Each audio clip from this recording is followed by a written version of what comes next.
Wabaluseewo obweraliikirivu mu bannayuganda abasuubula amagumba g'ebyennyanja ebyakazibwako eryafire oluvannyuma lwa bannansi b'eggwanga lya Congo okuyingirira omulimu guno ekiviiriddeko abasuubuzi ba kuno okufiirizibwa ebitagambika.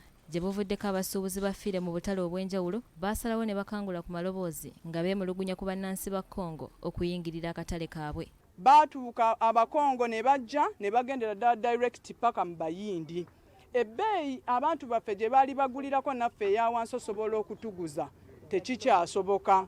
Godfrey Kakeeto ategeezezza nti kino kyewuunyisa kubanga bo bannansi ba Congo omulimu guno bagukola mu bukyamu kyokka nga tewali abakuba ku mukono.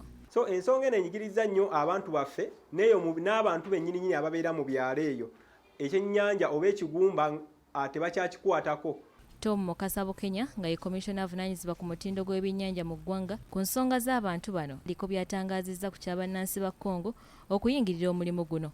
Abakongo tebali supposed oba tebasaanidde kugula kuva eri ne bajja ne bagula ebyennyanja ebyo okusooka tebannaba kufuna license, tetunaba kubawa license. Ono era agamba nti nga ministry bakola ekisoboka kyonna okuyambako abasuubuzi bano okwenyumiriza mu mulimu gwabwe guno n'okutangira abagwira okuguyingirira. Kuguza abakongo obutereevu balina kuguza bannayuganda ate ne bwe tunaaba tusobodde okukwata nabyo nabo tujja kuba tubatwala mu kkooti. Kyokka ebyo ng'obitadde ku bbali ate bo abavubi ku nnyanja Nalubaale beekokkola abasirikale abaateekebwawo okulwanyisa envuba embi be bagamba nti basusse okubaliisa akakanja. Bano bagamba nti omuvubi asookerwako abadde akozesa ddobo ekika kya Proof nti era ebika by'amalobo amagye bye gaagala bakozese bo tebabimanyi. Bbanga lyemaze wano ku nnyanja manyi okuvuba kintu kimu malobo puruufu. Bw'otunuulira amaato agali wano sooka ogayiseemuuko wano gonna galina envuba egi emu ya mugonjo. Naye twogedde n'abasajja bano abakwasa amateeka baganyutuuliriza. Bano basabye gavumenti eyingire mu nsonga zaabwe eddirize ku mateeka nti awatali ekyo basigazza kufa.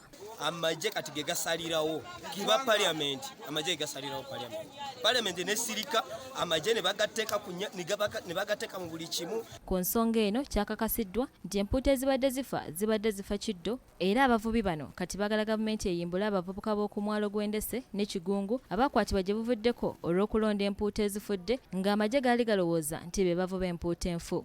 Omwogezi w'amagye agavunaanyizibwa ku nvuba embi Captain Favorite Lugumayo abaanukudde n'abategeeza nti atasobola mulimu gwa buvubi n'amateeka agalina okugobererwa aguveemu.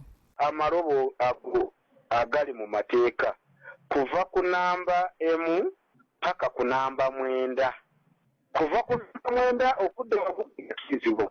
Monofilamenti line tekirizibwa ku malobo. Ono era ayongeddeko nti ekika ky'amalobo abavubi bano kye baagala kya bulabe nnyo eri ebyennyanja. Kubanga eri bizinesi si kukola kintu kyakweyonoonyeza. Tojja kwonoona ennyanja gavumenti eremu okufunamu. Ensonga z'abavubi buli lukya zeeyongera okubeera enzibu nga kati abavubi basuliridde kwabulira mulimu guno nga baagala waakiri amaato gaabwe gavumenti ebaweemu ssente bakolemu ebintu ebirala.